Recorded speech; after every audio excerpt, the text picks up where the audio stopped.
আজ বানালাম কড়াইশুঁটির কচুরি, তারপরে হচ্ছে নিরামিষ তড়কা, আলুর দম আর রসগোল্লা গুড়ের 10 টাকা পিস, আর আছে আমড়ার চাটনি। তো দেখো বন্ধুরা, আজকের রাতের ডিনারটা কত সুন্দর হয়েছে। তো এইটা হলো আমার ছেলের। আর দেখো এখানে আছে রসগোল্লা আছে বড় সাইজের, আর কচুরি মাত্র কম বানানো হয়েছে। তো লুচি বানিয়েছি, আমরা খাবো লুচি, আলুর দম আর নিরামিষ তড়কা। আর এই হলো আমাদের রাতের ডিনার।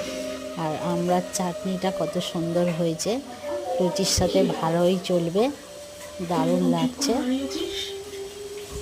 এই খাবার যদি কারো খাওয়ার ইচ্ছা হয় তো বন্ধুরা চলে এসো।